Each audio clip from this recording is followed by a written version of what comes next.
selamat datang kembali. Hari ini kita punya materi yang luar biasa dari Anda. Isinya ini sebuah ide yang benar-benar liar tentang asal-usul alam semesta. Dan ini bukan cuma teori lama yang dipoles ya. Ini seperti membangun dari nol. Fondasinya sama sekali baru. Oke, yuk kita bedah bareng-bareng. Coba deh, lupakan sejenak semua yang kita kira kita tahu soal awal mula alam semesta. Soalnya kita mau bahas sebuah kisah asal-usul yang benar-benar radikal, sebuah gagasan yang disebut dekoherensi ontologis. Namanya agak rumit ya. Betul, tapi jangan khawatir, kita akan bedah artinya satu persatu. Intinya, ini adalah upaya untuk menjawab pertanyaan-pertanyaan dari level yang paling dasar. Jauh sebelum fisika standar itu mulai berlaku. Kita akan bicara soal kondisi sebelum ada ruang, sebelum ada waktu bahkan. Ya, sebelum partikel itu ada artinya.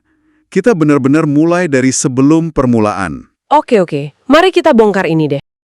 Nah, ini dia pertanyaan kuncinya.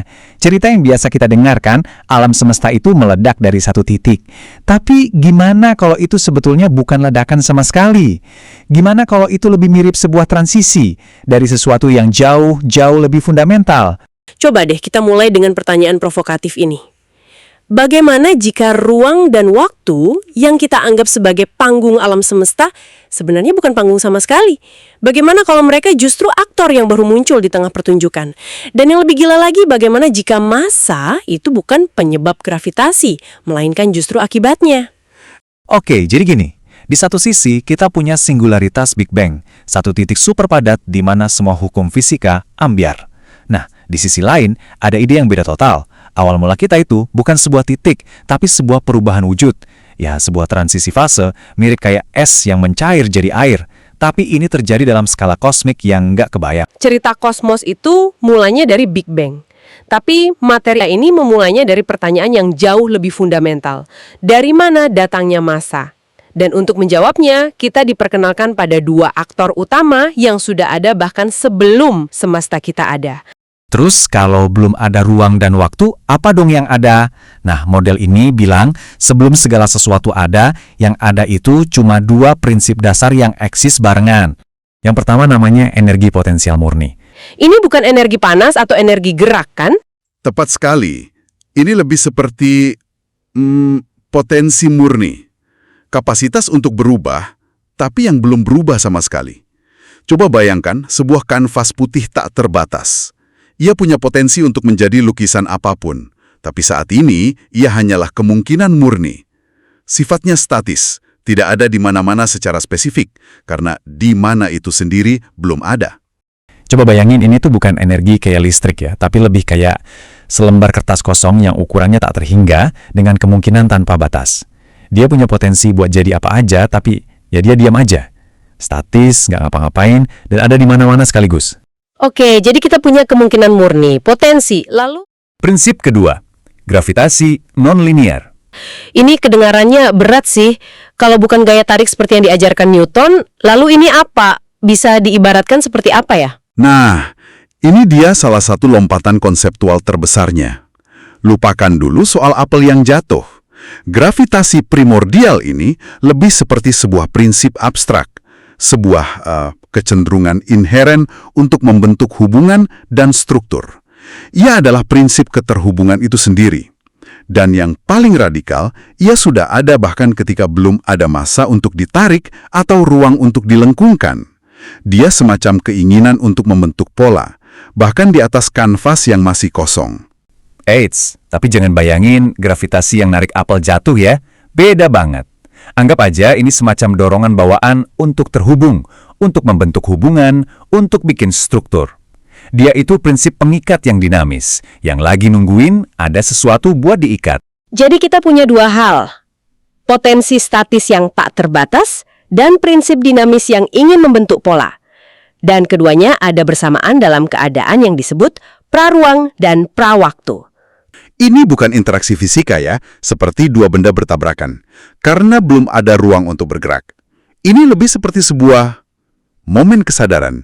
Prinsip energi dan prinsip gravitasi mulai merasakan keberadaan satu sama lain. Dan resonansi ini pasti ada akibatnya kan? Akibatnya sangat dramatis. Energi yang tadinya hanya potensi murni, kini memasuki fase aktiva. Ia belum benar-benar berubah, tapi sudah dalam kondisi siaga. Nah, disinilah drama kosmiknya dimulai. Apa coba yang terjadi kalau potensi tak terbatas yang pasif abis ketemu sama dorongan dinamis untuk saling terhubung? Ya, hasilnya adalah sebuah pertarungan fundamental yang akhirnya melahirkan realitas kita. Gravitasi non-linear tidak lagi bebas. Ia mulai merasakan adanya potensi energi yang bisa diikat dan distrukturkan. Dari sinilah lahir apa yang disebut ketegangan ontologis. Ketegangan ontologis. Jadi ini seperti apa rasanya? Saya masih agak sulit membayangkannya nih. Coba bayangkan begini. Anda punya air, itu adalah energi, yang punya kecenderungan alami untuk menyebar ke segala arah tanpa batas. Lalu Anda punya spons kering, itu adalah gravitasi, yang punya kecenderungan alami untuk menyerap dan menahan air itu di dalam strukturnya. Oke. Ketegangan itu adalah perang antara keinginan air untuk bebas dan keinginan spons untuk mengikat. Keduanya adalah prinsip fundamental yang berlawanan, dan kini mereka terkunci dalam satu sistem yang sama. Ketegangan inilah yang jadi mesin penggerak dari semua yang akan terjadi. Yuk kita urutkan prosesnya. Pertama, ada penggabungan kecil-kecilan, koneksi pertama di antara mereka. Nah, ini langsung menciptakan ketegangan. Si potensi maunya diem aja, tapi si gravitasi maunya narik-narik buat bikin struktur. Oh, oke. Analogi itu sangat membantu. Jadi sistemnya ini seperti ditarik kedua arah sampai mau robek. Terus-terusan kayak tarik tambang kosmik. Dan ketegangan ini terus meningkatkan. Materi Anda menyebutnya fase responsiva. Betul sekali. Sampai akhirnya, sistemnya nggak kuat lagi dan jebol. Sistem menjadi sangat tidak stabil dan rapuh, seperti gelembung sabun yang ditiup terus-menerus hingga ke batas maksimumnya. Ia meregang, bergetar, merespon setiap tekanan kecil, tapi belum pecah. Dan di puncak ketegangan itulah momen klimaksnya terjadi. Decoherence ontologis. Dan boom, dalam sekejap semua potensi tadi runtuh jadi kenyataan. Ruang, waktu, dan materi kita pun muncul dari situ. Decoherence? Ini istilah dari fisika kuantum kan biasanya berhubungan dengan pengamat yang melakukan pengukuran. Apakah di sini juga begitu? Ada seseorang yang mengamati? Tidak sama sekali. Dan ini poin yang sangat penting. Decoherence kuantum yang biasa kita pelajari itu butuh interaksi dengan lingkungan atau pengamat dari luar. Tapi decoherence ontologis ini murni proses internal. Tidak ada luar.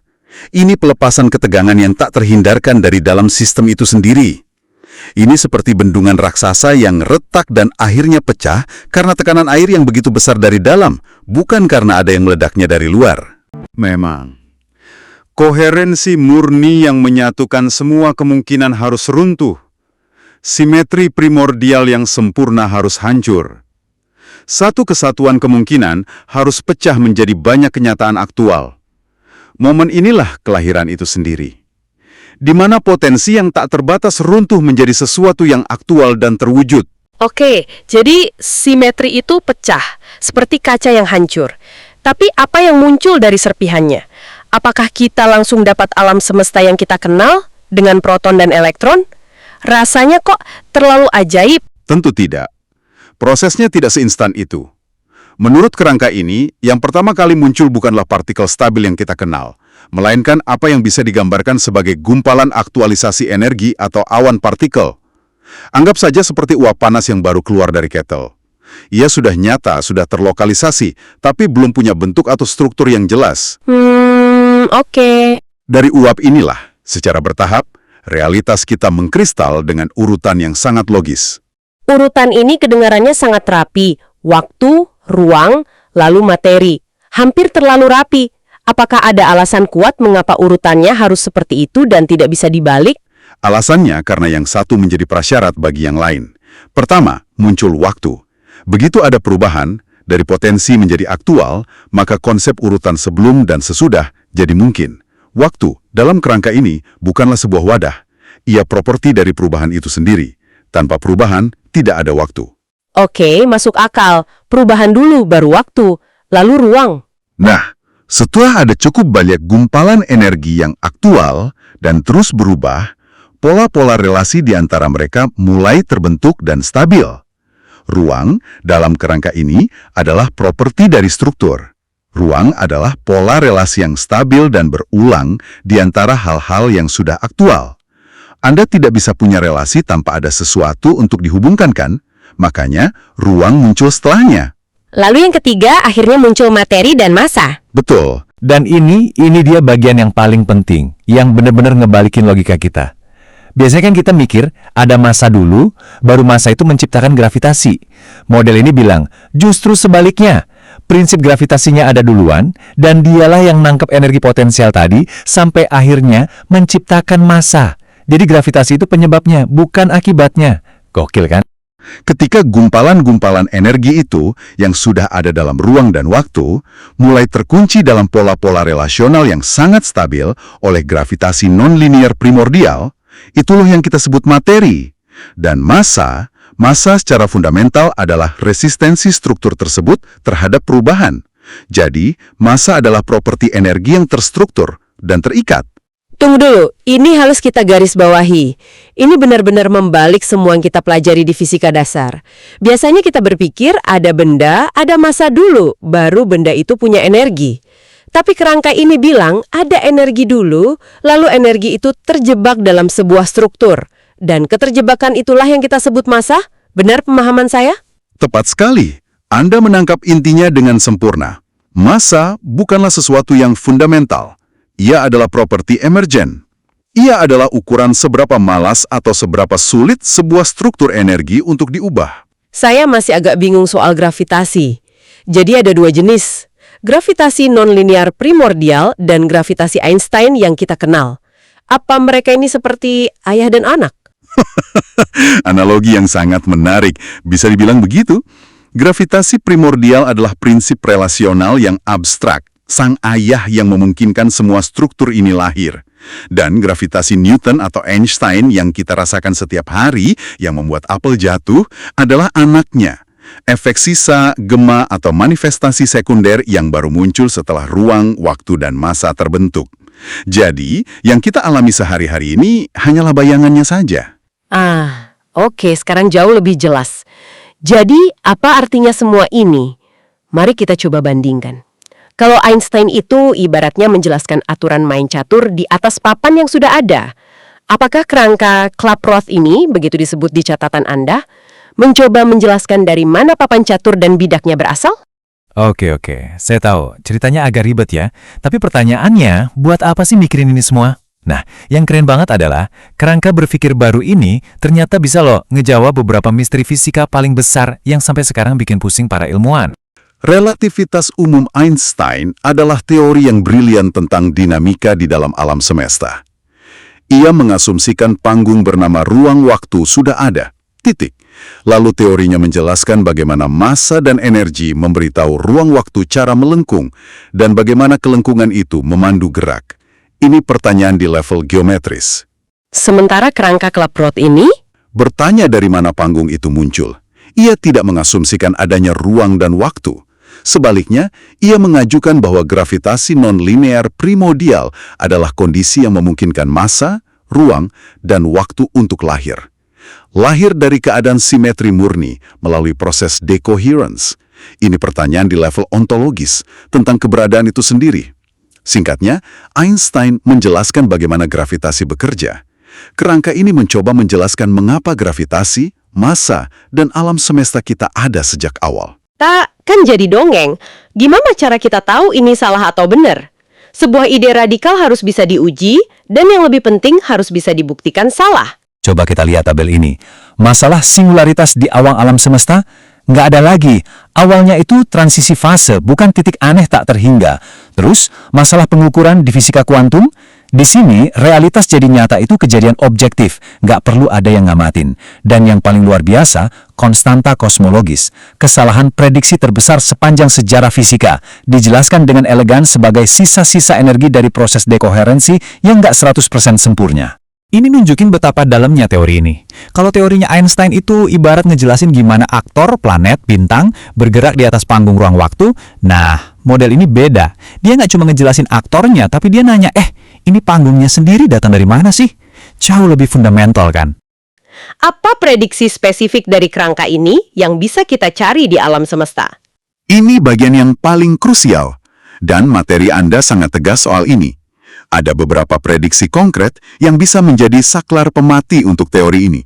Jika prediksinya salah, teorinya gugur. Oke, idenya emang keren, elegan. Tapi ini cuma filsafat atau beneran sains? Jawabannya, ini sains. Kenapa? Karena teori sains yang bagus itu harus bisa diuji. Dan yang lebih penting lagi, harus bisa disalahkan kalau memang salah. Nah, sekarang kita lihat apa aja prediksinya. Teori ini ngasih beberapa prediksi yang spesifik dan berani banget. Yang pertama dan paling utama berkaitan dengan gelombang gravitasi primordial atau yang biasa disebut B-modes dalam pengamatan CMB. CMB, latar belakang gelombang mikrokosmik. Ini riak-riak di ruang waktu dari awal sekali yang sedang dicari-cari oleh banyak teleskop canggih saat ini kan? Betul sekali. Model standar inflasi kosmik memprediksi bahwa gelombang gravitasi ini seharusnya ada dan bisa dideteksi dengan kekuatan sinyal tertentu yang disebut R. Sebaliknya, teori decoherence ontologis ini memprediksi bahwa karena ruang waktu itu sendiri baru lahir dan belum stabil saat fase decoherence, tidak ada medium yang koheren untuk gelombang gravitasi merambat. Akibatnya, jejak B-mode primordial ini seharusnya sangat-sangat lemah, bahkan hampir tidak ada. Katanya, seharusnya hampir nggak ada gelombang gravitasi dari awal-awal alam semesta. Terus, dia bisa ngejelasin anomali di radiasi latar kosmik. Dan juga, dia bilang, lupakan ide soal multiverse dari inflasi abadi. Jadi ini seperti saklar on-off ya. Kalau teleskop masa depan mendeteksi sinyal B-modes primordial yang kuat, maka model ini Langsung gugur, tepat. Prediksi yang sangat berani dan sangat jelas. oke. Dari semua prediksi, ini dia prediksi pamungkasnya. Ada yang namanya rasio tensor ke skalar, atau R, yang mengukur kekuatan gelombang gravitasi purba. Model inflasi standar bilang nilai R ini harusnya ada, kecil sih tapi bisa dideteksi. Nah, model ini prediksinya tegas, R itu harusnya nyaris nol. Kalau sampai kita nemuin sinyal R ini, wah, itu pukulan telak buat teori ini. Apalagi? Prediksi kedua berkaitan dengan anomali atau keanehan dalam data CMB yang sudah kita miliki. Ada beberapa fitur aneh pada skala terbesar di langit yang oleh model standar sering dianggap hanya kebetulan statistik. Misalnya, ada semacam penekanan sinyal pada skala yang sangat besar. Dalam kerangka ini, anomali tersebut bukan lagi kebetulan. Ia diprediksi sebagai jejak sisa atau luka dari fase decoherence itu sendiri, saat simetri primordial pecah dengan tidak sempurna. Jadi teori ini mengubah anomali menjadi bukti. Tepat, Dan yang terakhir, seingat saya, ada hubungannya dengan ide multiverse. betul sekali. Banyak model inflasi kosmik secara alami mengarah pada konsep inflasi abadi, di mana alam semesta kita hanyalah salah satu gelembung di antara lautan tak terbatas gelembung-gelembung alam semesta lain. Sebaliknya, dalam model ini, decoherence ontologis adalah peristiwa tunggal yang merusak simetri primordial secara global. Ia tidak secara alami menghasilkan gelembung-gelembung tak terbatas. Jadi, ia menyajikan gambaran kosmos yang lebih tunggal dan unik, bukan salah satu dari tak terhingga. Luar biasa. Kita memulai perjalanan ini dari pertanyaan yang tampaknya sederhana. Dari mana datangnya massa? Dan sampai pada sebuah arsitektur kosmologi yang lengkap. Sebuah narasi baru tentang kelahiran semesta yang tidak hanya elegan, tapi juga berani mengajukan prediksi-prediksi yang bisa diuji di dunia nyata. Dan ini membawa kita pada sebuah pemikiran penutup yang mungkin bisa Anda renungkan. Selama ini, fisika modern dipenuhi oleh paradoks-paradoks besar. Masalah pengukuran dalam fisika kuantum yang membingungkan, singularitas Big Bang di mana semua hukum fisika kita runtuh, atau misteri mengapa waktu hanya terasa berjalan maju. Mungkin, semua itu bukanlah masalah-masalah terpisah yang harus kita pecahkan satu persatu. Mungkin semua itu hanyalah gejala bahwa kita selama ini memulai dari asumsi yang keliru, yaitu bahwa ruang dan waktu adalah panggung yang fundamental dan sudah ada sejak awal. Bagaimana jika data-data aneh yang kita lihat di kosmos, seperti anomali CMB itu, sebenarnya adalah gema dari fase prakelahiran alam semesta itu sendiri. Gema dari sebuah dunia sebelum ruang dan waktu yang sedang berusaha kita dengarkan dan pahami melalui kerangka baru ini. Dan ini dia garis finishnya. Udah jelas banget batasannya, nggak bisa ditawar lagi. Kalau suatu saat nanti para astronom nemuin sinyal spesifik dari gelombang gravitasi purba, namanya sinyal B-mode, dan kekuatannya di atas ambang batas ini, ya udah, berarti teori ini salah. Titik. Sesimpel itu. Dan inilah yang bikin dia jadi sains sejati. Jadi sebagai penutup, coba kita renungkan ini. Mungkinkah alam semesta yang kita kenal dengan semua bintang, galaksi, bahkan kita sendiri, mungkinkah kita ini semua cuma gemah, cuma sisa-sisa dari satu peristiwa tunggal di luar ruang dan waktu, saat potensi yang tak terbatas akhirnya runtuh untuk menjadi kenyataan?